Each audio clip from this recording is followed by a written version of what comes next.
I'm glad to see you back. Session 2. Didn't scare us off yet. Yeah, it didn't scare you off yet. That's good. Dory, are we recording? Yes, we are. Sir, Oh, we are. Okay, great. I just did it. Welcome online audiences. Okay, so just a housekeeping item to start. I have the sign-up sheet here for presenters. A number of you did go on and add your name, but we still have several slots that need to be filled in, including 2 presenters for next week. So I'm going to pass this around, and I want to invite some willing souls to sign your name in there for the presentations that still need to be filled. Marge, are you raising your hand? Oh, okay. She was just waiting. Okay. All right. So we are going to get to it. Let's start with our blessing for learning. Baruch atah Adonai Eloheinu melech haolam asher kidshanu b'mitzvotav v'tzivanu la'asok b'divrei Torah. Okay, we're going to begin with about 5 minutes of reflection on last week's discussion. What have you been thinking about since we first started reading Maimonides last week? Lord. I just want to share that I think he had a tremendous ego. Yes. But unlike some of the people that I know who have a tremendous ego, he really was as great as he thought he was. Okay, he had a tremendous ego, and yet he was as great as he thought he was. I think that's true. Well said. Andy.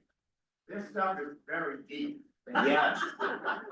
Yes, it is. You don't skim over it. No, it is very deep. So just to add to that, when I, as an adult, became interested in learning about Judaism in my 20s, I read a book that my rabbi recommended to me about history of the Jews, and in that book, I encountered Maimonides. I don't know that I knew who he was or whatnot at that time in my life, but I read about him, and up in, until then, I was not a super involved synagogue goer or Reformed Jew. My experience with Judaism was mainly from Sunday school, and I thought of Judaism was making Torahs out of popsicle sticks, and didn't think like it had all that much for me. But then I read this book and I encountered Maimonides and reading about him, and I've always enjoyed intellectual things and learning. And I read, and as I read about him, I thought, okay, if this guy is taking Judaism this seriously, I'm clearly missing something. So Maimonides in that way really inspired me to dig deeply into learning. And yes, Andy, this is incredibly deep stuff. What else? Any other reflections or thoughts from last week, or questions? Yes, Bob. I guess what I've been reflecting on is how the heck you even have the time to do all of this. Yeah. As you went from one minority situation to another to another.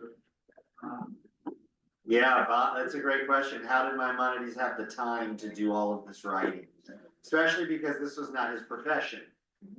This was an avocation, I guess, as it were. For him, Maimonides was a professional physician.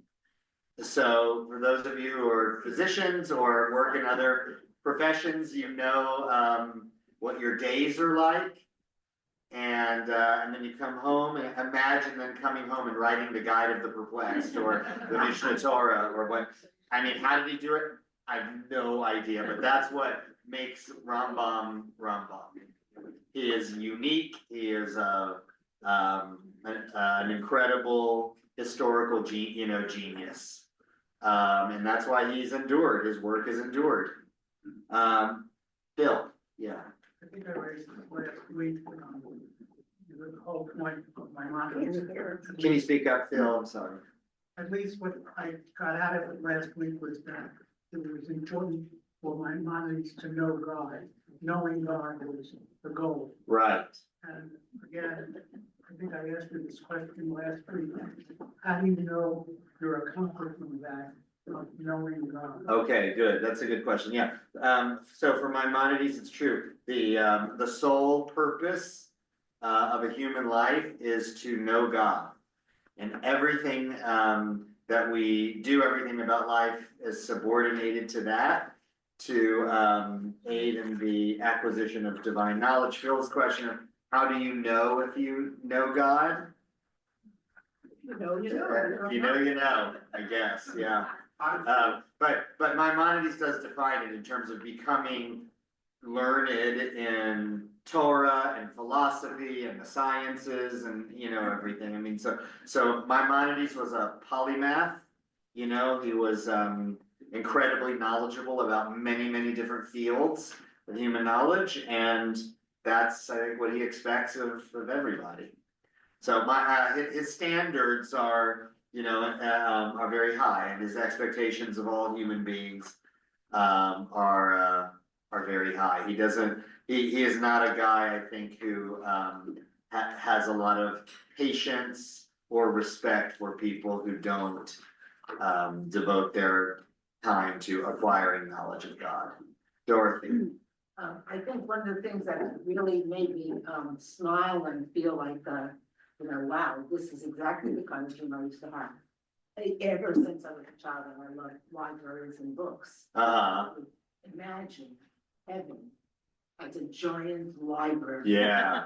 With all the books in the world. Yeah. All the time to read them with the answers to every question. Yeah, I'm with you. That's the world to come for you. Yeah. We're gonna learn a little bit about that tonight. I agree with you. Okay, so We have two hands on Zoom. oh, we have two hands. Dr. Okay. Karen and then Naeem. Karen, go ahead, and then Naeem, go ahead. Yeah. Hi, good evening, everyone.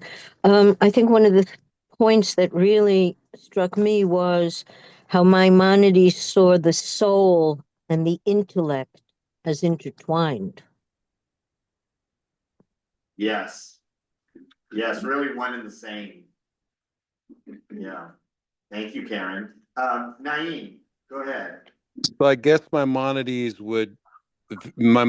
viewpoint on, you know, working class Joes. I mean, I'm sure there were a lot of Jews who were, you know, just didn't have the time or the leisure to study like Maimonides would. So I guess you think he wouldn't be taking the Hasidic viewpoint towards lower class people and their obligations towards God? No, no. I mean, so when Naeem asks about the Hasidic viewpoint, that much postdates Rambam. The Hasidic phenomenon is born in the 18th century, but the idea of Hasidism is kind of Judaism for the common man. You know, that's a Judaism that's simple and accessible to everybody. Rambam was not into that. That was not his thing.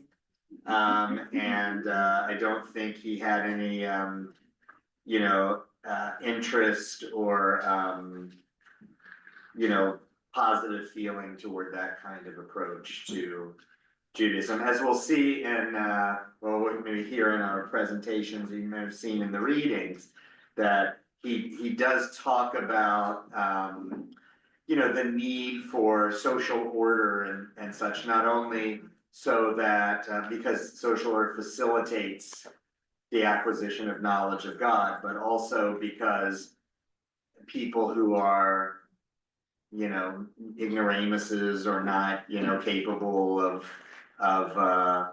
acquiring knowledge will at least, you know, kind of do the right thing.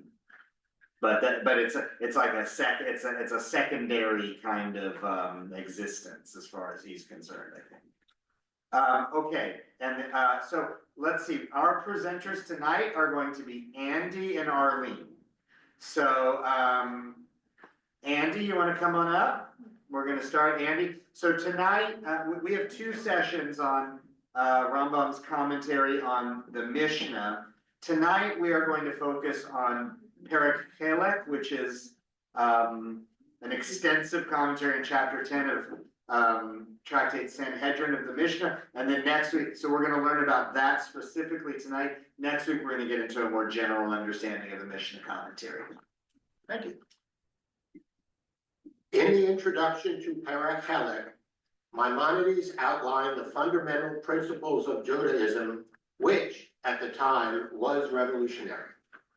He said that all Israelites have a share in the world hereafter, and that those who have no share are those who say there is no resurrection of the dead, or that the Torah is not from heaven. He continued that the afterworld is not the Messianic era, but rather a heavenly world where souls survive. In his comment on the Avot, Maimonides said one should know how to debate Gentile heretics when they criticize Judaism, but not Jewish heretics, because as the more one argues, the more they despise you for arguing with them. I have it here, a good lesson for our time. In a commentary on the Mishnah, he differs about a prohibition of history and poetry books by saying that they're just a waste of time, not prohibited. And it takes, and it's condemns useless knowledge. He thought this an appropriate place to define the Jewish faith, wanting to wean people away from superstitious beliefs, such as God having a corporeal shape and emotions. He then goes on to delineate his 13 principles, discussing subjects such as angels and the days of the Messiah. Finally, Maimonides expounded that a belief of God in human form is idolatrous, and that the purpose of teaching correct knowledge about God is to make immortality accessible to all. Great job. Thank you, Andy. And I'll take that so I can send it out. Thank you. I also emailed it to you. Oh, perfect. Yeah, okay, great. Judy has it. Yasher Koach, thank you. And Arlene.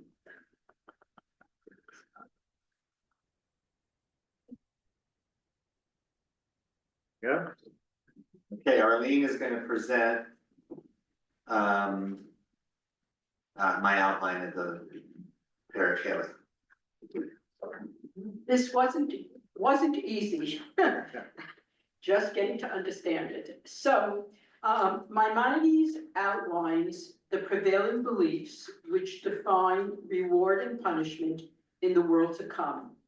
That the good will have a Garden of Eden, a return to that time of abundance and pleasure, a messianic era of peace and eternal physical existence, a resurrection and eternal life. Sinners will be excluded from the blessed age.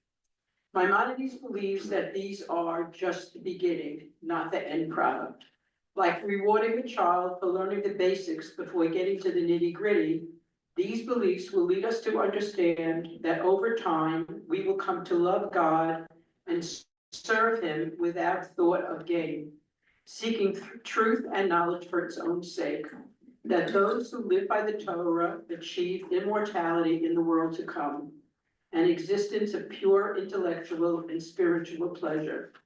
Quote, and I am quoting Rabbi Stoller, quoting Maimonides, those who serve God out of pure love, not for reward, achieve the highest perfection and immortality of the soul. Others, such as heretics, forfeit their share in that eternal life. Maimonides also describes how to understand the teachings of the sages. He cautions the reader that the descriptions of reward and punishment are quite complex. The sages often use parables and riddles, and the reader must be able to understand these teachings on multiple levels. That was his problem with people saying that the perfect end is the Garden of Eden or the Messianic era. He didn't believe those were the ends, and some of the sages stopped there. Maimonides concludes by listing the 13 fundamental doctrines of Judaism, which together define authentic belief. All right, thank you, Arlene. Okay, Yasha Koach to both our presenters. That was very well done. So, this chapter called Perek Chelek is part of Maimonides' commentary on the Mishnah, but we're treating it almost on its own terms because it's a very extended essay within the commentary on the Mishnah. As when we get to next week, we're going to look at a different section of his commentary on the Mishnah, which is really, in the style of the whole work, which is devoted to explaining the Mishnah to readers. The Mishnah is the first layer of rabbinic law, codified and organized by topic. And Maimonides set out here to write an explanation of the Mishnah so that people could understand its meaning. Perek Chelek is a digression within the work. It's a digression that's all about philosophy and theology. And I wanted to start with it because I think it will set the table for us to be able to understand Maimonides better as we get into his more detailed the various works that we're going to be reading. The 13 Principles of Faith is the doctrine that Maimonides sets forth, that what it is to be a Jew. To be a Jew is to believe according to these 13 principles. Now, as we learned in the readings, this was this systemization of doctrine is not something that Jews had done before. This is an innovation on his part, and it challenges the kind of traditional ethos of Judaism, which which generally holds that action rather than belief is the heart of Judaism. Right? The performance of mitzvot. How do we live our lives as Jews? By performing mitzvot. It's the act, the deed that is the essence of the tradition. You're free to believe whatever you want, but Maimonides sees it differently. That in order to live Judaism properly, a person has to have proper understanding philosophically of what the religion is all about. Okay, so although he does this, this sets out the 13 principles of faith just in the middle of this extended essay in his Mishnah commentary, it really is foundational to his understanding of Judaism, and that's why we begin with it. Okay, there's much in Perek Chelek beyond only the 13 principles. In fact, the 13 principles comes only at the very end of the essay. Most of it has to do with the afterlife and the concepts of reward and punishment. And just key takeaways that I want to emphasize that our presenters said in respect to reward and punishment. So, from hearing the Torah, reading the Torah, that it's very common in the Torah. Lots of the Torah talks about if you follow the commandments, you're going to get all kinds of blessings and and rewards. If you don't follow the commandments, bad things are going to happen to you. Now, the Torah says a lot of that. And Rambam comes in to tell us that the Torah, that should not be taken literally, but the Torah speaks in the language of human beings. And the Torah, from its standpoint, thinks about human beings on a, spiritually and intellectually as on a progression, like we are with our physical progression. You grow from being a child to being an adult. Same thing for him intellectually and spiritually. We begin our spiritual journeys as spiritual children. And our objective and our hope is that we will grow and mature in our spiritual lives. But the Torah uses the language of reward and punishment because at first we're immature spiritually. So how does the Torah get us to do what we're supposed to do? It uses reward and punishment, just like with little kids. If you do what you're supposed to do, I'll give you a piece of candy. If you don't do what you're supposed to do, you're going to be grounded. Okay? We know that when we're raising, kids, the real purpose of children doing what their parents teach them to do is not to get candy. That's not the real purpose. The real purpose is to do the right thing, to be, good-mannered people and good human beings. That's why we want them to do it, but the way to get them to do it is by reward and punishment at first, until they grow and they realize, oh, I'm supposed to do such and such because it's the right thing to do, not because I'm going to get candy. Okay, and the same thing, the Torah is speaking to us in that way. When the Torah says, do this and you're going to get all kinds of great stuff, it's like the Torah talking to spiritual children. Do it, I'll give you candy. When really, the aim of the Torah is to teach us to do the mitzvot, to serve God, not out of expectation of gain or out of fear of punishment, but rather because it's the right thing to do.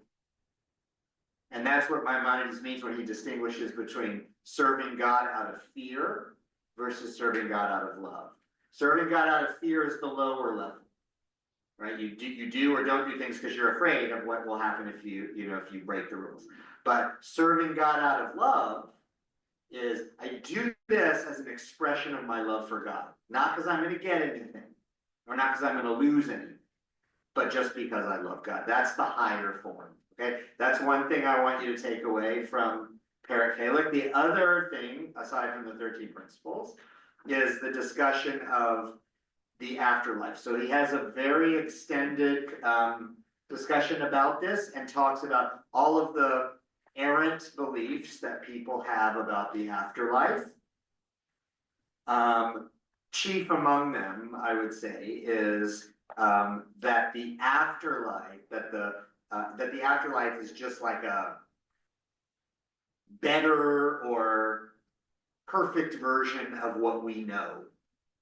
Okay, so to the extent that we think, in the afterlife, I would have, all the food that I could possibly want and never get full. Or in the afterlife, there'll be so much, sex and whatever, all, physical pleasures, which is what we know as incarnated beings. He says, a lot of people think that the afterlife is just that, like supercharged, but they're wrong.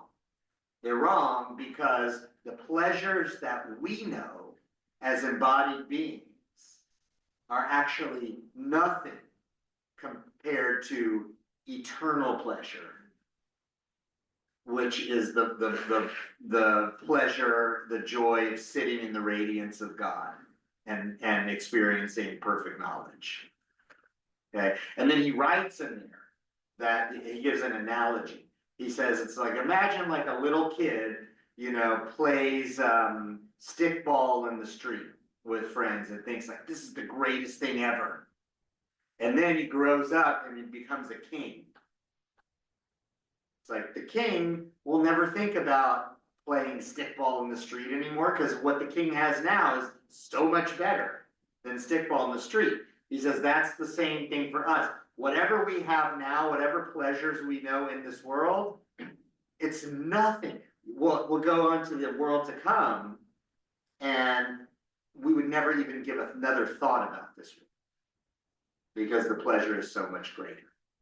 Okay, so those are the two major things that I want you to know, and it's, that latter one is tied into, the essence of the human being the soul, not the body. The bodies are finite and limiting, but the soul is what's eternal, and it's the pleasure of the soul that we attain in the afterlife. Okay, yes, Irv.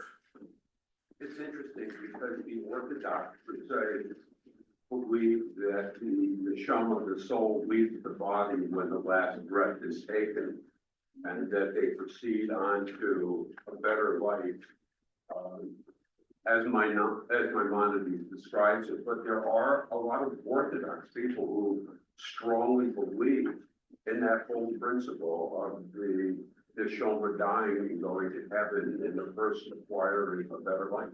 Okay. Yeah, I mean, there are a lot of people, Orthodox and not, who believe in the immortality of the soul, and the, you know, the finitude of the body, and that's Maimonides' doctrine, as opposed to other ideas in the Jewish tradition, specifically the rabbinic concept of the bodily resurrection, which he has to deal with in his 13 Principles of Faith, and also in the essay on resurrection, which we're going to read later on in the course, because the idea of bodily resurrection seems on its face to be at odds with the Rambam's conception of the afterlife. It would, you know, and true pleasure and acquisition, or and true not perfect knowledge. Okay, so we're going to turn now to our primary text for today. It's the one, the cover page says Maimonides' commentary on the Mishnah Tractate Sanhedrin. Up in the upper right hand corner it says Unit 2, P1. It's behind the green. It's the first text behind the green page in your Unit 2 binder. And the first page, when you turn to the next page, the bottom it says 134. In the top of the page it says chapter 10. Okay, chapter 10. This is chapter 10 of Mishnah Sanhedrin. Sanhedrin is one of the volumes of the Mishnah that deals mainly with criminal law and damages, etc. But the sages say here at the beginning of chapter 10 something that's not directly related to criminal and tort law, but something else, which gives Maimonides the prompt to write his Perikelic essay. So let's look at what it says. Mishnah 1. All Israel have a portion in the world to come, as it is said, thy people also shall be all righteous, they shall inherit the land forever, the branch of my planting, the work of my hands, that I may be glorified. But the following have no share in the world to come. He who says that there is no resurrection of the dead, and he who says that the Torah is not from heaven, and an apikoros. An apikoros is it's a loan word from Greek. Epicurus, you know, Epicurean. So apikoros is the Talmudic adaptation of that word, and it's like essentially kind of like a heretic or It's not a compliment. a non-believer. So it's a term, yeah, it's a term that perhaps like some of our friends down the street would use to describe us. Apikoros. Okay. Rabbi Akiva says, also, one who reads the heretical books, or one who whispers a charm over a wound and says, I will put none of the diseases upon thee, which I have put upon the Egyptians, for I am the Lord that healeth thee. Abba Saul says, also he that utters the divine name according to its letters. All right, so for our purposes tonight, I don't want to dissect the Mishnah because Maimonides doesn't really do that. He just jumps off of this to talk about the world to come and then the 13 principles. But he talks about the 13 principles as his way of saying, to be a Jew, to be inside the tent, these are the principles that you have to believe in. If you don't believe in them, that makes you an apikoros. You're out. Okay? You're out. Not because of your actions, but because of your beliefs. Okay, so let's read what he says there. Let's turn to the next one, which is page 151. It's the end of paragraph 11. Okay, and he says, it seems appropriate here for me to mention, and this is the most appropriate place, that the roots of our Torah and its fundamental principles are 13 in number. Okay, by the way, the 13 principles are later transformed into a liturgical poem that's included in the prayer book. Anybody know what the poem is? Yeah, Yigdal, yes, yeah. So if you heard that song, Yigdal Elohim Chai Ve'yishtaba, that's a poetic version of Maimonides' 13 principles. Okay, so the first fundamental principle. So these are his language, you just have to get used to it. First of all, he wrote it in Judeo-Arabic. This is an English translation, but it's somewhat dense, and so we'll work our way through it. The first fundamental principle is the existence of the Creator, praise be. That is to say, there is an existent being which is perfect in all aspects of existence. He, God, is the cause of the existence of all existent things. In God is their continued existence, and from God emanates their continued existence. If we could support the disappearance of God's existence, then the existence of all existing things would cease immediately, and there would not remain anything that could exist independent. But if we could suppose disappearance of all existent things other than God, then God's existence would not cease, nor would it be diminished. Because God's existence is not dependent on anything but God himself. And all that are outside of God, among the intelligences, that is to say the angels and the bodies of the spheres and what is below them, are dependent upon God for their existence. This first fundamental principle is alluded to in the scriptural statement, I am the Lord thy God. Okay, so there's a lot here. It stems lots of word use, the permutations of the word existence. What is he telling us? And why is it the first fundamental principle? Okay, Jackie. God is superior to everyone. It doesn't matter what's below him. Uh-huh. If they don't believe in him, they perish. He can exist without them. People below him cannot exist without him. Correct. Nothing outside of God can exist without God. Okay? And so yes, you have to believe in God. That's the first principle of faith. Belief in God. Now, how many of you have been part of conversations or been told that you don't have to believe in God to be a Jew? Oh, I've heard this. Heard that a lot, right? Lots of Reform rabbis say that. Would Maimonides say that? No. Absolutely not. Belief in God is the first principle of faith. Okay, why? Arlene?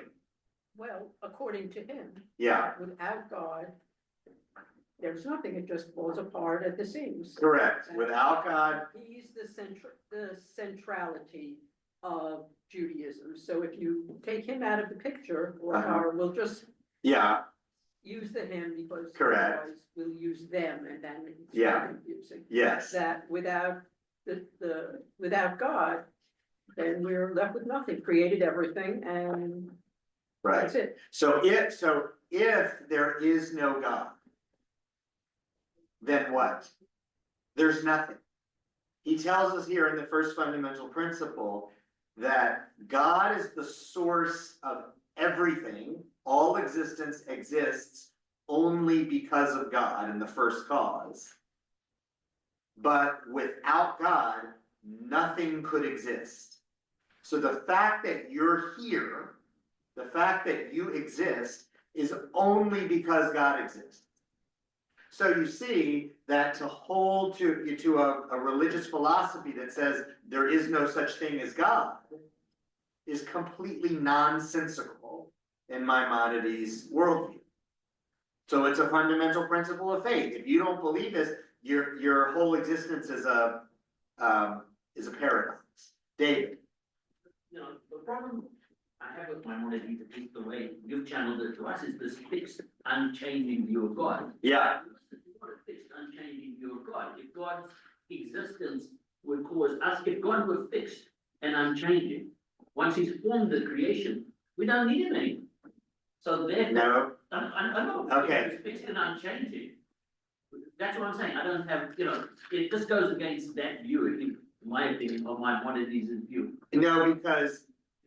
No, because he says that without God, he says if we could support the disappearance of God's existence, then the existence of all existing things would cease immediately.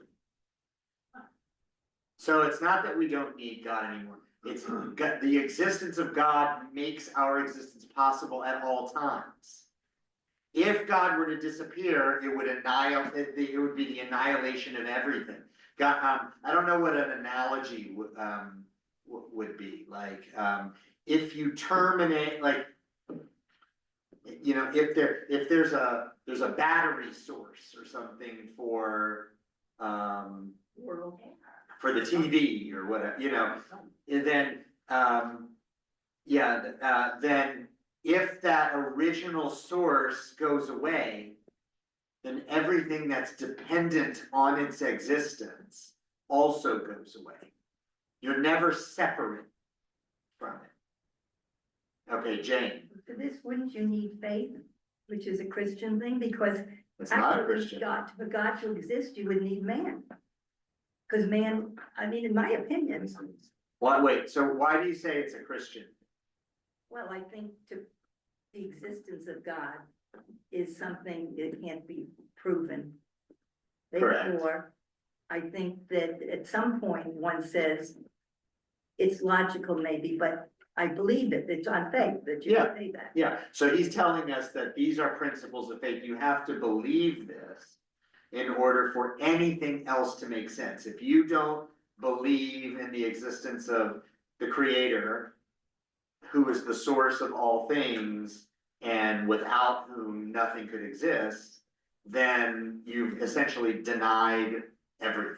But does he take that on faith? Because he Yeah. can't prove it. And he takes it on faith, but for him, it's a matter of logic too. We're gonna see how that develops in one of the other principles. So Laura. last week you taught us that Maimonides said the whole purpose of our lives is to get to know God. Yeah, So you would need God to get to know God. for sure. So I don't know which came first. in the Yeah, matter. yeah. Well, God came first. Yes. Was there a hand over here, Dorothy?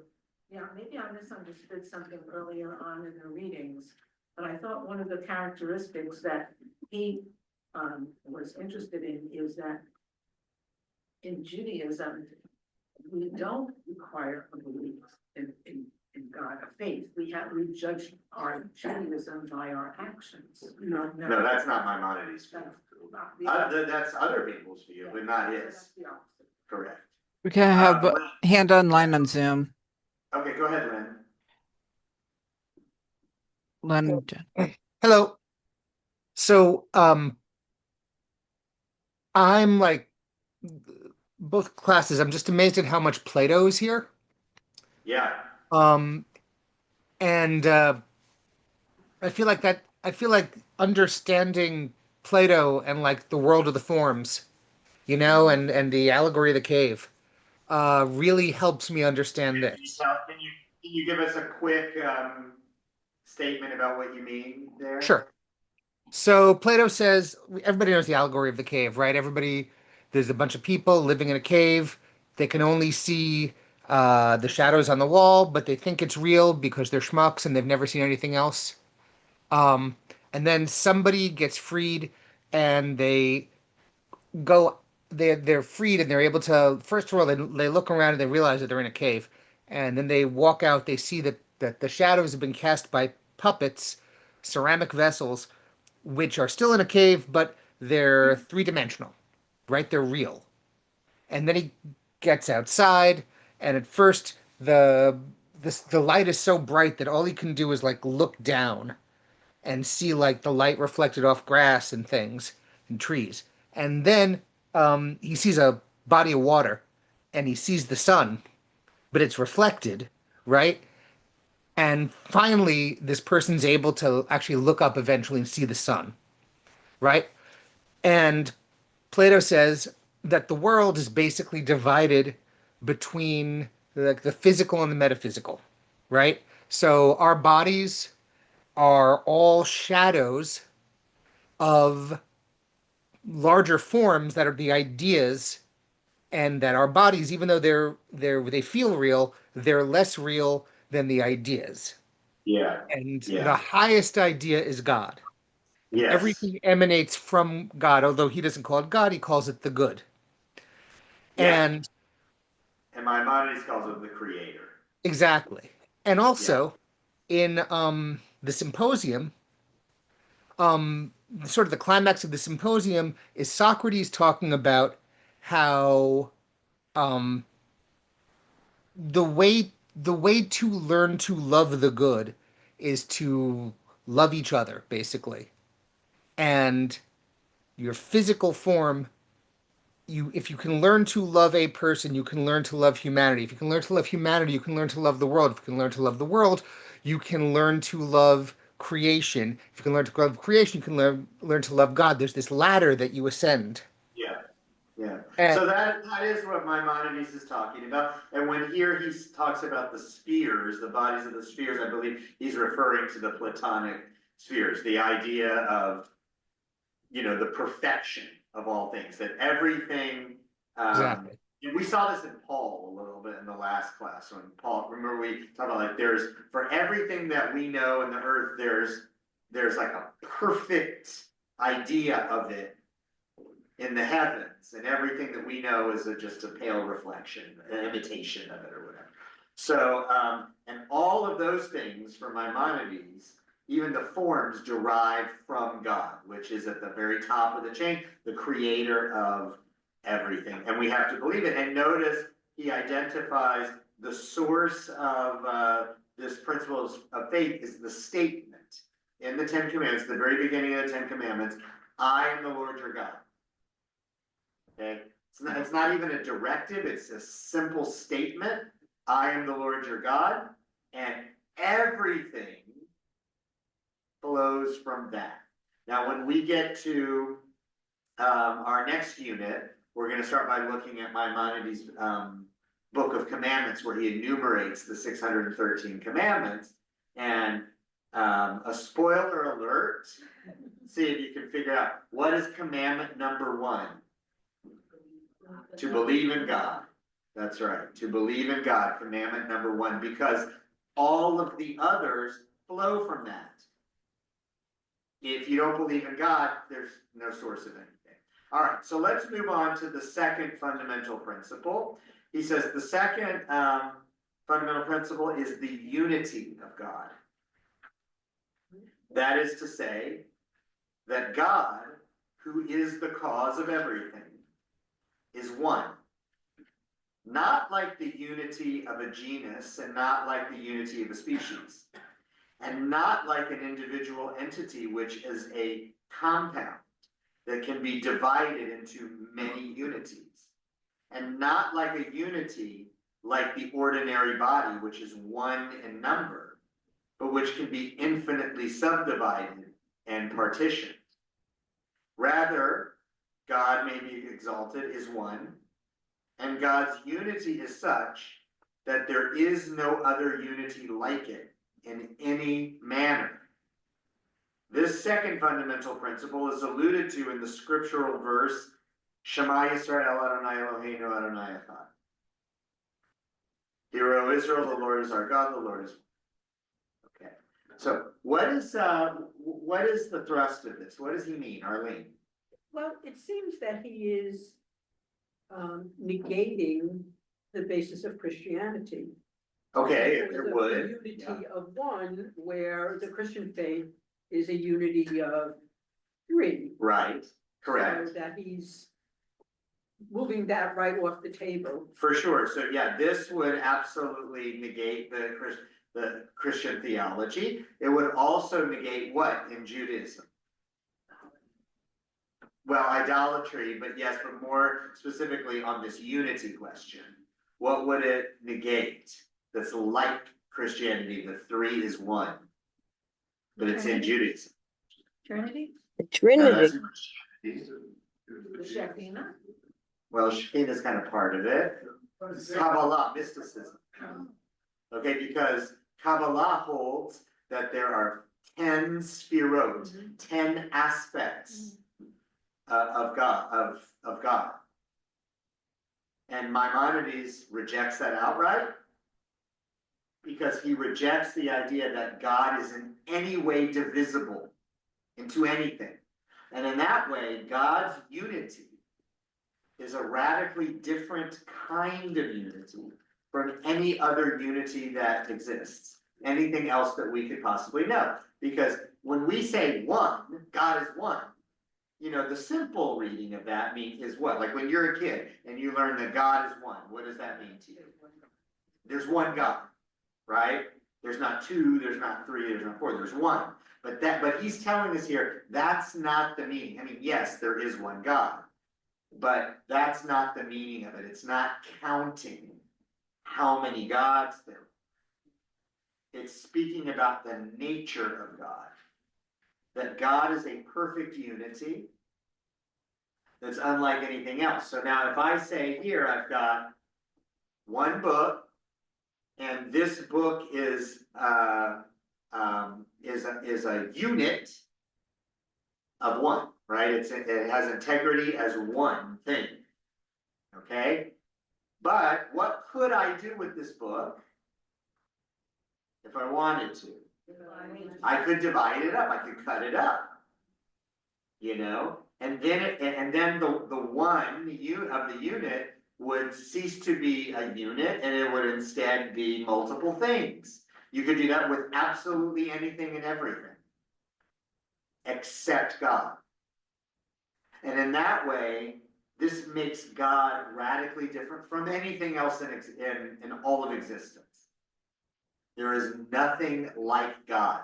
So when we say Ein Keloheinu, you know that the song, Ein Keloheinu, means there is nothing like our God. Maimonides is saying that in a very literal way. God is absolutely different from anything and everything else in all of existence. We have two hands up on Zoom. We have two hands. So, Naeem, go ahead.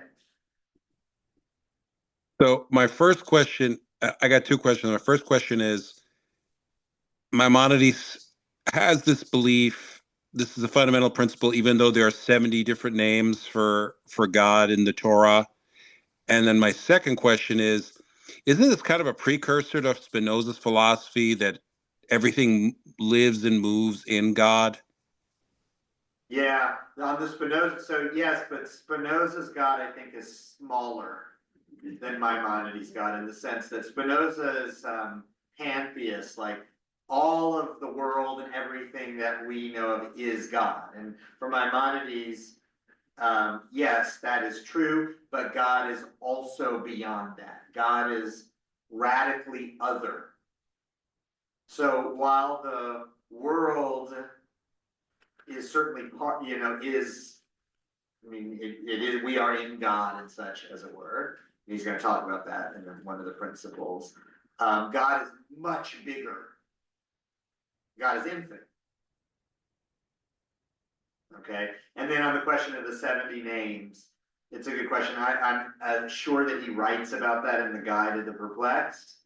I can't cite it. I don't know the answer, but I'm sure he does discuss it. But yes, God, for Maimonides, there is no this aspect of God and that aspect of God, or this part of God and that part of God, because God is a perfect and indivisible unity.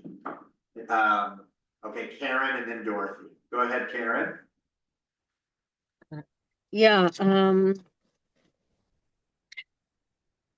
also thinking that in this assertion of the incorporality of God, he's clearly denying Jesus as the Son of God, as Messiah. Yeah. I was also struck, apparently Epicureanism must have been a fairly powerful current still running through at least the more affluent people in society. You know, quoting, I'm looking at page 60 here, chapter 5:2. The purpose, the knowledge of God is the purpose. Bodily pleasure should not be a goal. Not eating or drinking because it tastes and feel good, because it's beneficial to taste and feel good and it's beneficial. This is so anti pleasures of the body and Epicurean. So to get such a scathing condemnation, it must have been a fairly powerful undercurrent. Yeah, it is, as such that it makes its way into the Talmud. But Yeah. here, I mean, so Maimonides, and we'll see, like, let's go on a little further, we'll see how you feel about Maimonides' idea of God. Okay, Dorothy, and then we're gonna move on. So if God is infinite, God is what? if God is infinite, Infinite, yeah. then we have to exist somewhere within God. Correct. Yeah. So we already exist in God. We do, yeah. Yes. So and that's included in one of these other principles. All right, so let's move to the third fundamental principle is the negation of any corporeal nature of God. That means bodily. Corporeal is anything to do with the body. That is to say that this unity is not a body nor a bodily power. The physical events of bodies, such as movement and rest, do not apply to God, not essentially and not accidentally. For this reason, the sages, peace upon them, denied both composition and separation to God. And they said, on high there is no sitting and no standing, and no division, no cohesion. That is to say, no separation, no composition. And then he quotes some biblical stuff about that indicate like kind of bodily things. And the prophet further said, and to whom then will ye liken God? And to whom then will ye liken me, that I should be equal, saith the Holy One? If God were a physical body, he would be like other bodies. Everywhere in Scripture that God is portrayed as having bodily attributes, such as walking, standing, sitting, speaking, and their like, all these are figures of speech. So too did the sages say. The Torah speaks in the language of human beings. Other people have also spoken of this matter greatly. The third fundamental principle is alluded to in the scriptural verse, for ye have seen no manner of form. That is to say, you do not perceive God as one who has any manner of form. For as we have said, God is not a body nor a bodily power. Okay, so yes, this negates anything that a Christian would claim. You know, Christianity claims that God consolidated God's self into a human form in the person of Jesus. Maimonides obviously rejects that because God has no body. But how does this principle of God having no body serve Maimonides' broader philosophy? about God?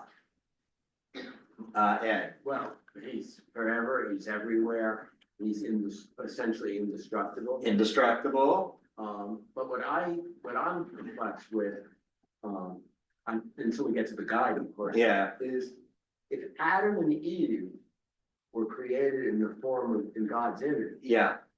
how can he be non-supportive? Yeah, so, okay, so what does it mean to be created in God's image? Now, I believe that, he says in the guide that the image of God refers to the intangible, you know, the soul, the intellect, the soul, because remember, God for Maimonides is perfect knowledge, pure knowledge. And to be made in the image is we possess the quality of knowledge, but like Len was saying, we're just a pale reflection of the perfect. So is God really a concept? God is, yeah, like God is knowledge. God is the abstract perfection. Yes. So God is not an entity in the sense of anything that we can imagine as an entity. It's, you could say this thing or this is God. God is bigger than all that. Of course, a body is the main problem with the idea of God having a body is that bodies are limiting. Bodies, and they're destructible. The bodies have boundaries. So, but God cannot be contained in anything because God is infinite. So that's a critical one for Maimonides. And he tells you to see that all of the Torah does speak all over the place about God having a body. He taught us to, as a matter of doctrinal faith, you have to read those passages as metaphorical, figures of speech, because the Torah speaks in the language of human beings, so that people can understand. But this stuff, he's saying, now the real truth is actually so abstract and metaphysical that it's very hard to understand. Okay, Jerry. It's also really hard to define perfection. Of course, yeah, you can't define it. Which is why Maimonides, another aspect of his theology is what is, I don't know if he used this term or scholars use it, but they call it negative theology, which is to say that you can't say what God is. You can only say what God isn't. Because we cannot capture with words what God is. Why? Why can't you capture it? Can't imagine what it is. We can't imagine because our intellects are finite. Also because language, what is language? Language is limiting. Language is only a development of the human mind to describe things, you know, so that we can function with each other. But you should never mistake language. Language is also like just a pale reflection of what is. Language doesn't capture the essence of things. It's just symbols that we use, and we've learned how to kind of string them together in order to be able to communicate with each other. So language is limited for sure, and cannot come anywhere close to capturing what God is. Okay, let's move on to the fourth. The fourth fundamental principle is the firstness of God. That is to say that this unity, whom we have described, is the absolute first. Everything that exists other than God is not first in relation to God. There are many proofs for this in the Holy Writings. The fourth fundamental principle is alluded to in the scriptural verse, the eternal God is thy dwelling place. That's the makom, the place where you live. But the idea of the first, why is the first, the idea of God being the first, fundamental to Maimonides' theology? David? God exists before anything else. Correct. Because if everything flows from God, derives its existence from God, but nothing could exist without God, that necessarily means that God is the first, what Aristotle calls the first cause. And so like when kids, I think we talked about this a little bit last time, you know, the old thing, the kids, my son is like, well, where did God come from? It's like a regression. Where did this come from? Well, you know, who created, where did that come from? Well, where did that one come from? You know, and you do the regression to the back, and then a kid will say, well, where did God come from? And Maimonides' answer is God didn't come from anywhere. God always was and always will be. There is nothing caused God. God causes everything else, not directly, but God is the necessary first cause of everything else, but nothing caused God. And this is based on logical reasoning for Maimonides, that you work back, you work back, you work back. There has to be a beginning. There has to be a first cause of everything. And whatever that first cause is, whatever the nature is, that's what we call God. So the analogy to illustrate the principle of firstness is, I think, like the dominoes. And maybe I brought that last time. The dominoes. So You have a hand up on Zoom. Okay, what's that? So you have, imagine a line of dominoes or whatever. And the dominoes a domino will tip when it's hit by the previous domino. But then, of course, you know, what causes the domino to tip? The previous domino. What caused that domino to tip? The previous domino. What caused that domino to tip? The previous domino. But there has to be something that made the first domino tip.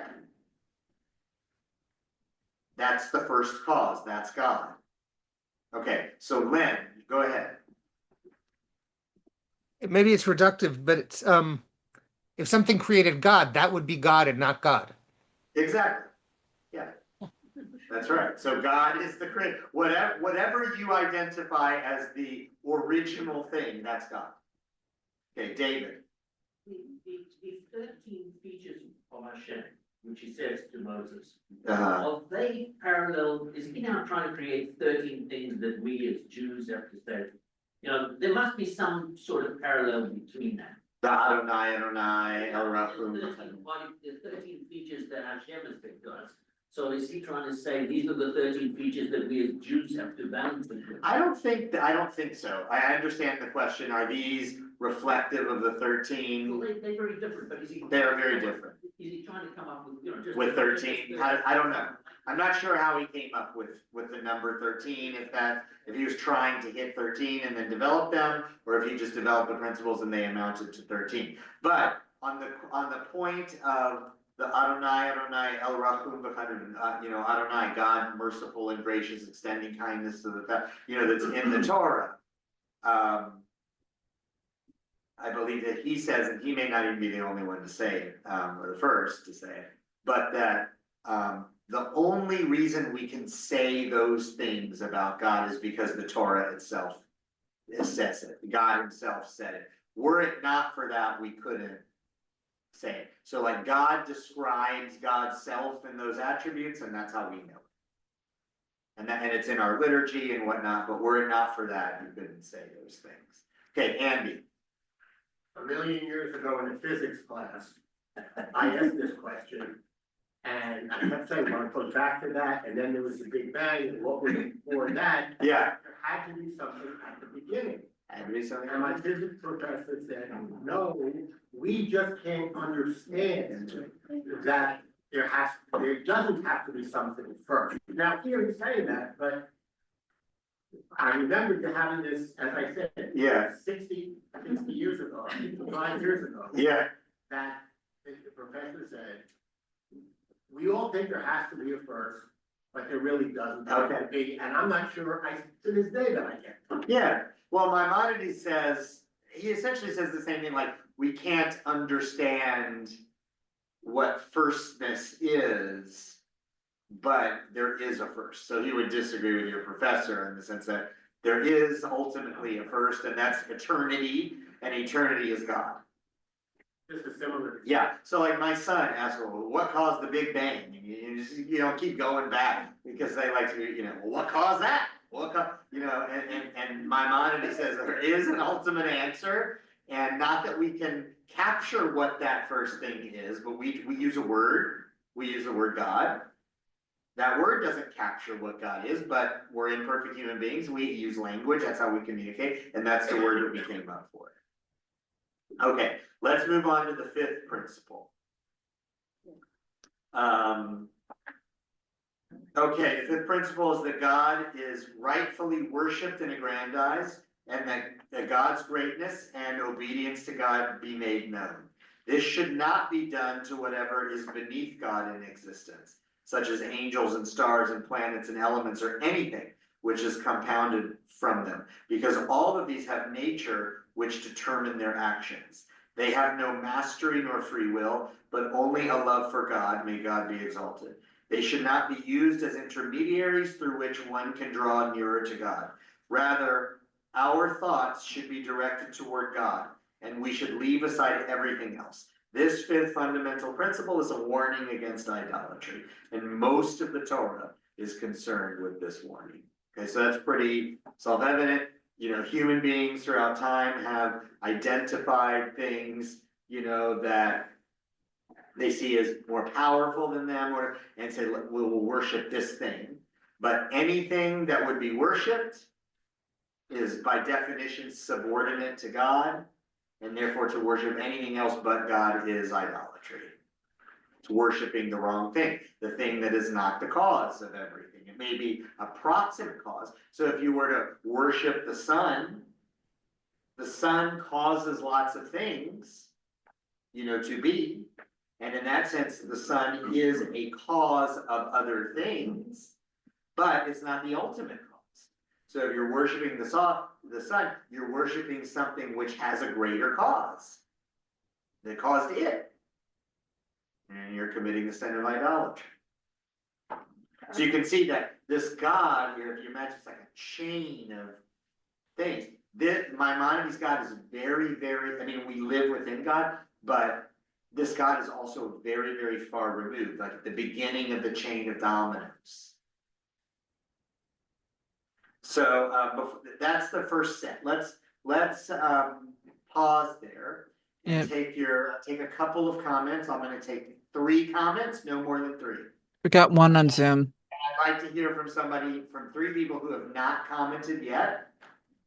Okay, and I'd like to hear about what are your thoughts about the God idea that Maimonides is presenting. Okay, Ellie. I'm wondering why in the text they use the word him, you've changed it to God. Yeah, that's Maimonides uses him. Yeah, so why do you think that is? To me, it's confusing. It's making me think of a person. It is, but the Hebrew language, or probably Arabic, is also a gendered language. So, like again, the limitations of language. Like pronouns. Maimonides had not been exposed to 2026, where we have the big pronoun. Can we capture some other pronouns? So this is what he uses. Use the word God. Because it's annoying. when you repeat that, which is why we have pronouns in language to begin with. I know, but it's an annoying way of speaking. Okay, all right, 2 more comments. Now, from people who have not said anything yet. Sharon. I'm trying to understand the idea of perfect knowledge. You give Think or say or agree that God and perfect knowledge are synonymous. Yeah. Yes, they are synonymous. God and perfect knowledge. Okay, 1 more comment. Dory said you had somebody online. I don't know. Is there a hand online? Not if anyone knew. Okay. Just Dr. Kern Nobody had her hand up. Yet on this concept of God that Maimonides is presenting. I'm interested. Someone who hasn't said anything yet. Okay, we're gonna move on. Thank you. Let's go to Can I ask my questions? No. We're gonna move on. The sixth fundamental principle is prophecy. That is to say, one should know that within the human species, there exists some individuals of extremely outstanding characteristics and great perfection, whose souls develop the capacity to receive the form of the intellect. Remember, form in this context is what Len was talking about with Plato. The form is the perfect abstract of a thing. Okay, so we say love. What we know of as love is just a pale reflection of actual love. Okay, in Plato's idea, there is an abstract thing in the heavens called love, which is real, and our concept of love is like an approximation of it, or like a lousy imitation of it. Okay? But he's saying that there are some people of extremely outstanding characteristics and great perfection whose souls develop the capacity to receive the form of the intellect, like actually tap into that perfection, that source of perfect knowledge. This human intellect of the prophet then combines with the active intellect. Okay, the active intellect is also Aristotle's concept of the intangible, abstract mediator of divinity into the world. Okay, so God is the perfect knowledge, at the top of the chain. Were God's perfection in its unfiltered, purest sense be poured into the world, like we could not receive it. It's way too much, way too overpowering for the world to handle. So it's mediated. God streams God's essence into the world, but it's mediated through like a funnel. Okay, or a colander, sieve, whatever. Okay, so that's like a filter.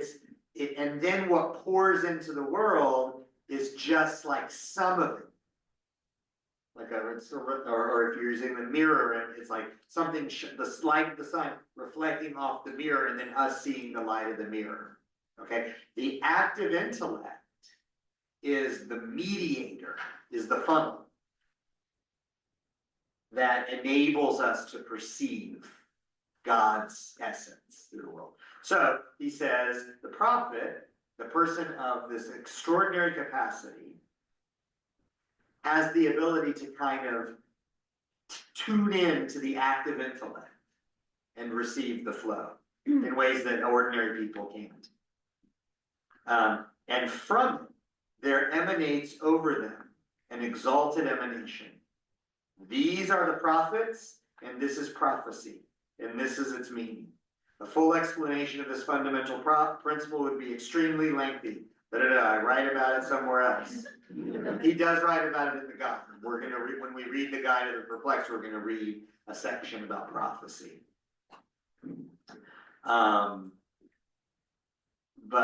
Anyway, he's telling us that in a nutshell, this is what prophecy is. Now, let's think about this idea and what it means to be a prophet. What is he saying? To be a prophet is to be what? Knowledgeable.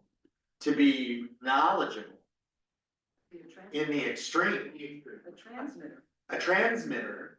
Yes, a transmitter of divinity. Right. Sandy. That's what I was just gonna say. Yeah, knowledgeable. And it's a person's ability to be a prophet is a function of what? God's favor. No, it's not a function of God's favor. I mean, when we read in the guide, there's an aspect of that, but fundamentally, that's not what enables one to be a prophet. It says outstanding characteristics and great perfection. Exactly. Holiness. As outstanding, holiness, but for Maimonides, what is it? What makes holiness? Knowledge. The perfected intellect, or a highly evolved intellect. Okay, that's what enables someone to be a prophet for Maimonides. This is a different idea of prophecy from other thinkers, who say that God chooses somebody to be a prophet. Maybe that person is a scholar, maybe that person is a simpleton, maybe that person is a rocket scientist, or maybe he's a shepherd, whatever, and a lot of the prophets in the Tanakh, they're shepherds. Amos is out there, watching the sheep or whatever. But for Maimonides, it's not a simplicity or good character or whatever that makes Amos selected as a prophet. It's his intellectual perfection that enables him to perceive at this very high level. Now, he does go on to say in the guide that even when you have that capacity, you can only become a prophet if God licenses you to be one. But that's the prerequisite. You have to have this extraordinarily high capacity to perceive. So the analogy that I like for his idea of prophecy is like a broadcast signal. Okay, that God is transmitting a signal into the world, through and then it's picked up by the antenna, and the antenna puts it out there. It's always out there, but most people can't perceive it. But there are some people who can, because of their extraordinary intellectual development and capacity. They can pick it up. And then it's their job that they pick it up, and then they tell it to us. That's what a prophet is. Okay? Yes, Ed. Doesn't that sound a little bit like the born again Christian kind of, the people who feel they have direct anointings? I don't know. I mean, maybe people say that the Lord spoke to me or whatever. Yeah. Yeah, but what he's saying is that it's always there.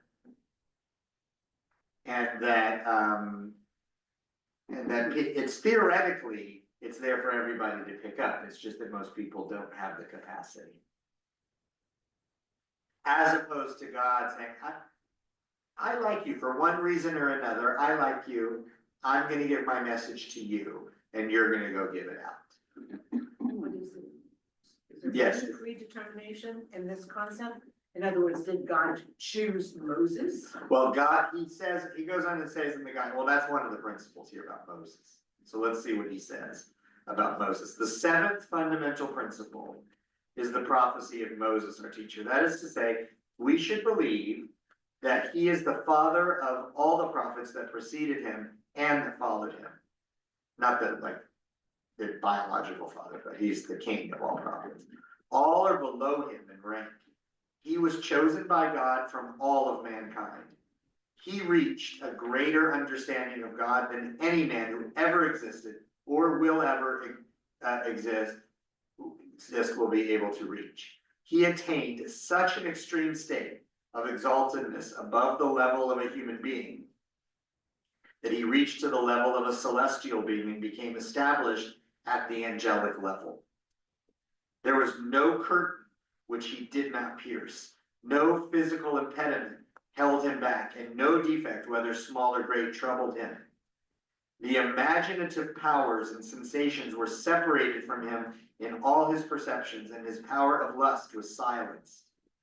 And he remained pure intellect only. It is in this sense that it is said of him that he spoke to God without the mediation of angels. Okay. At first he doesn't. When he's first called to his task, he's called at the burning bush. And the text says an angel called to him from the bush, which Maimonides reads as the active intellect, that funnel that Moses first encountered. But then he becomes capable of perceiving God directly. So the Torah says God spoke to Moses face to face like a friend speaks to a friend.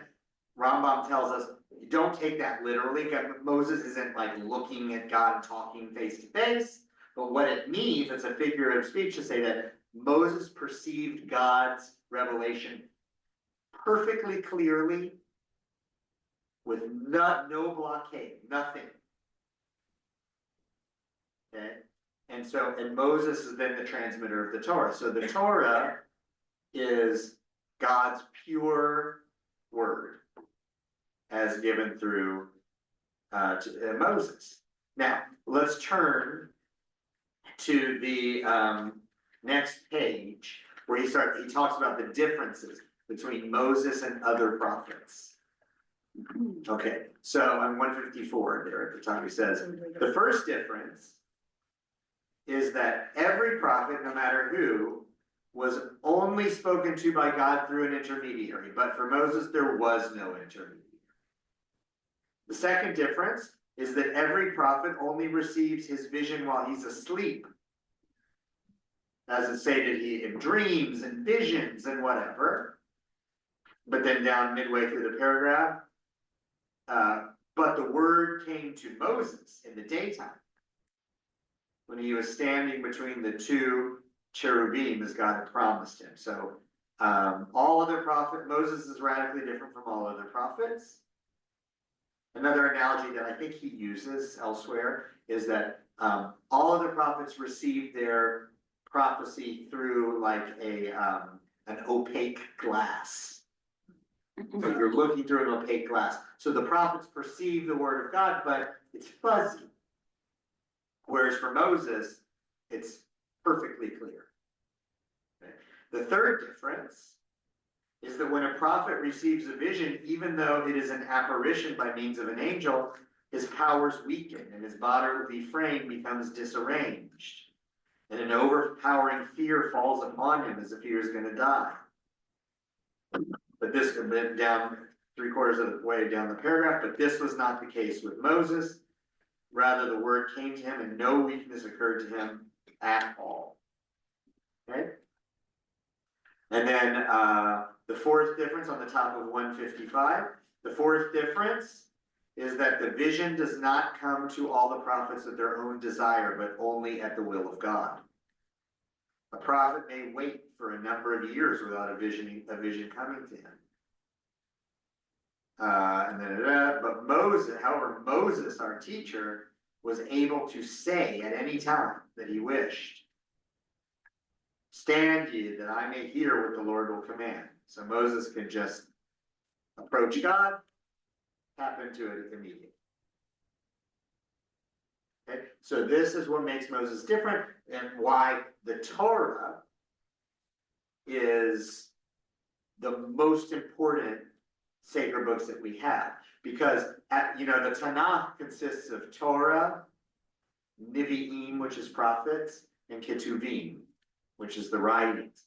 And they descend in orders of holiness. And the reason that they descend that way is because of the means by which they were communicated to the author. Moses receives the Torah perfectly clearly in daytime with nothing obscuring. The prophets then receive from God, but like through a lens. And then the writings receive kind of divine inspiration. Okay, so that's why the descent in holiness. All right, let's look at 8. This is a really important one. The 8th fundamental principle is that the Torah is from heaven. That is to say that we believe that this entire Torah, which is found in our hands today, is the Torah which was given through Moses, and that it is all of divine origin. This means that it all reached him from God in a manner that we metaphorically call speech. The exact quality of that communication is only known to Moses, to whom it came, that he acted as a scribe, etc. For this reason, he's called the lawgiver, and then he cites a bunch of biblical verses that demonstrate this.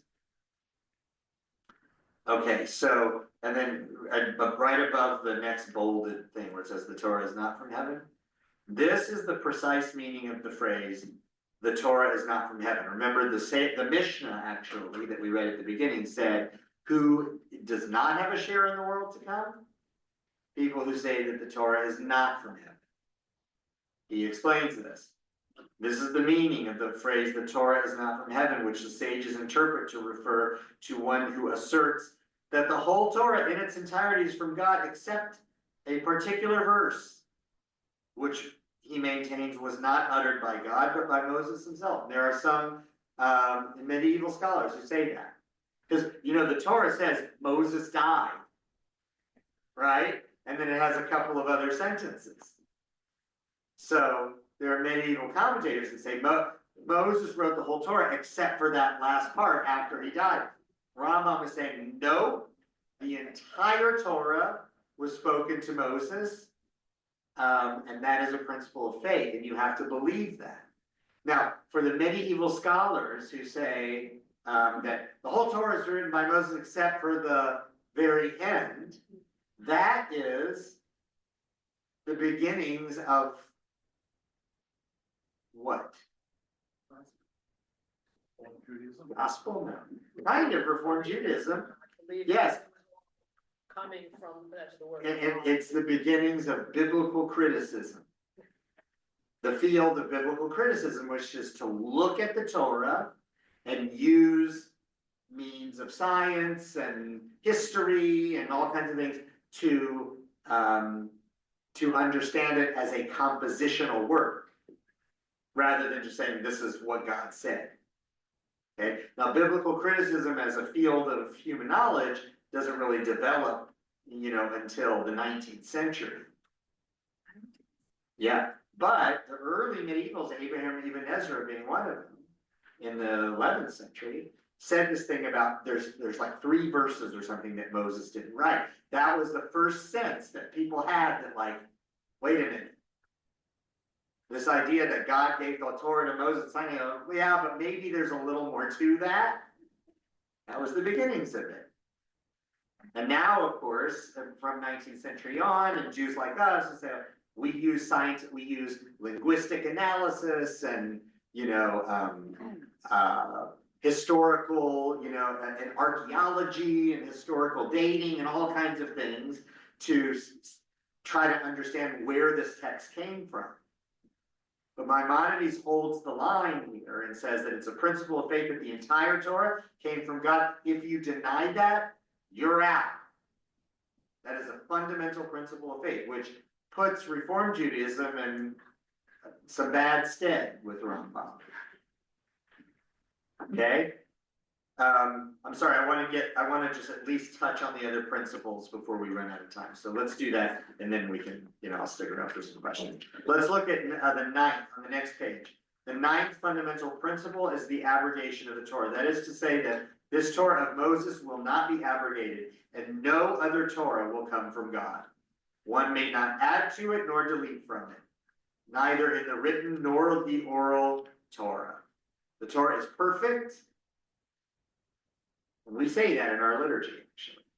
The Torah is perfect, delighting the mind. The 10th principle is that the Exalted One knows the actions of all men and does not neglect them. Okay, so God, Maimonides' God is not like other, perhaps versions of this kind of, you know, first cause philosophy, which would hold that God is the first cause and then has like no consciousness of anything. Maimonides says God is conscious of the world, knows everything. The 11th fundamental principle is that the Exalted One rewards the one who observes the commandments and punishes the one who transgresses. Now, this, in one of our readings, talked about the distinction Maimonides makes between essential ideas and necessary ideas. Nancy, you brought that up when we were talking yesterday. Essential ideas and necessary. This, I think, would fall into the category of necessary ideas, based on what I said before. Is it an essential truth that God rewards and punishes? No. Is it necessary? Yes. Because without that, you don't have a social order. People have to believe that there's consequences for their actions. Okay? Even though in the real metaphysical abstract of things, it doesn't work that way. And then the 12th principle on 157 is the days of the Messiah. That is to say, to believe and to accept as true the fact that he, the Messiah, will come, and not to say that he is late. Though he tarry, wait for him. No specific time should be set for his coming, nor many scriptural verses be interpreted in such a way as to deduce therefrom the time of his coming. If anyone, I think you would say, if anyone tells you they know when the Messiah is coming, they're wrong. Nobody knows. And there have been lots of efforts in Jewish history over time to determine, God, guy is coming. I can calculate it based on the secrets in the Torah to say, it'll tell me. Rambam says absolutely not. Nobody knows. And then the 13th fundamental principle is the resurrection of the dead. And then he goes, and we have already explained it. He's, I think, very uncomfortable with this one. And we're going to see in his essay on resurrection more about it. Now, let's read what he says about just as his coda. And when these fundamental principles are established by a man and he truly believes in them, then he enters into the collective unit of Israel. And it is obligatory upon us to love him and to have compassion upon him and to do all that God commanded us to do for one another, referring to acts of love and brotherhood. This is so even if he commits every possible sin by virtue of his lust or the mastery of his base nature. He will be punished according to the severity of his sins, but he has a portion of the world to come, although he's one of the transgressors. Maimonides here is making membership in like the legitimate Jewish community a matter of faith, not a matter of practice. And that way it's somewhat Christian, right? It's much more than you would think. We tend, than thinking about as long as you do the stuff, it doesn't really matter. He's telling us it's a matter of belief. And now he says, but if a man is doubtful about one of these fundamental principles, he has removed himself from the collective unit of Israel and denies an absolute truth of Judaism. He is called a heretic and an apicoros and a mutilator of shoots, and it is obligatory upon us to hate him and to destroy him. Concerning him, scripture says, do I not hate them, O Lord, that hate thee? Okay, now, this one is hard. Ellie asked me, what does it mean to say we're obligated to hate him? In this translation that we're reading from, the author puts a note that one of Maimonides' translators uses the word, it translates it as we're obligated to change him instead of to hate. But whatever Maimonides means by it, I think it's very clear that what he is saying is that there is a tent. And the tent tells, and these principles of faith are the means by which we decide who's in the tent and who's not in the tent. And notice, he does not say anything here about lineage. He doesn't say, if you're born to a Jewish mother and stuff, you're in the tent. For him, it's all about your ideas. And as if you hold to these things, you're in the tent, you're part of the community.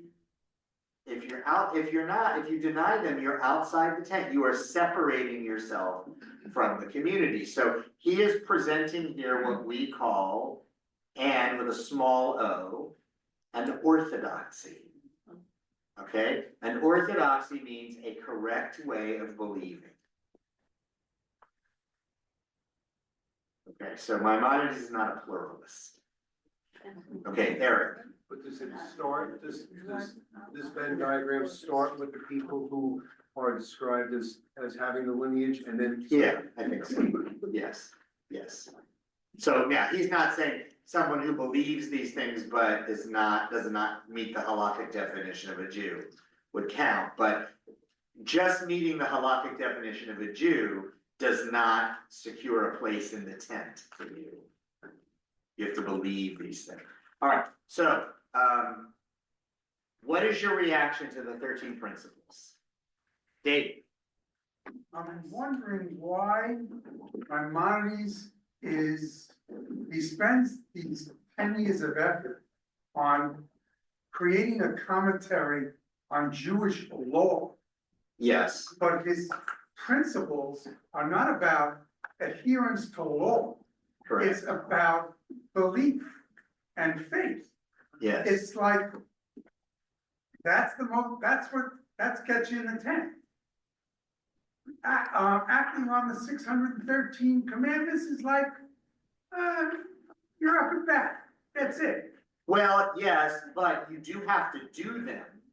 Because remember, the principle of faith is the belief in God. God then tells you to do things. Okay, so to affirm God, you know, the Shema says, "Hear, O Israel, the Lord is our God, the Lord is one," and then it goes on, "You shall love the Lord your God, you shall do all my commands." So part of the love of God is doing what God told you to do, and performing the commandments cultivates cultivates virtue, cultivates the capacity within oneself to acquire knowledge of God. But yes, fulfilling the mitzvot for Maimonides is a means by which one attains knowledge of God. It's not an end into itself. Yes. Karen, I think you had wanted to say something or ask something, and then Susan, and we're gonna end. And I had some okay, Karen. questions. Yeah, I had some questions. Some of our talk, I'm trying to put into words. Would you say we're wrestling or exploring the concept of a primordial force versus the supreme being in this? I think it's kind of the same thing for him. But yes, yeah, primordial force is a good way of describing it. And that's kind of brought to my mind the Tao of physics and how now science. Sorry. The other question I had was to number 5-7A, where I'm not sure if it's the translation, modern translation, but it's the use of she, he for God, not just he. I think that's I don't know. no, yeah, on So that's probably talking about the person, not yeah. God. Would Maimonides have ever conceived of an asexual, bisexual, what a non-sexual, In theory, because non-gendered God? yeah, because God, it has no gender, because gender is also a limiting feature. Gender is associated with physicality, with a, you know, with a body. My God doesn't have that, so God doesn't possess any of the qualities of physicality, and that would include gender, but he does have to use language to speak about them. So the language is gendered. Okay, Susan, and then we're gonna stop. Go ahead, Susan. You're muted, Susan. Susan, you're muted. You'll need to unmute yourself. Susan, I can't hear you. You need to mute. Unmute. Susan, you're muted. I sent you asked to unmute a couple times. Click the button. Oh, okay. We're still missing a presenter for next week. I need one person to volunteer to present the Halbertal Chapter 3 reading. Can I get a volunteer? A Zoomer? Anyone? Len, are you volunteering? Okay, thank you. Yes, Len is volunteering. Okay. All right. Well, Susan, we can talk another time. Thank you, everybody. Have a good night. Don't forget MLK Shabbat this Friday.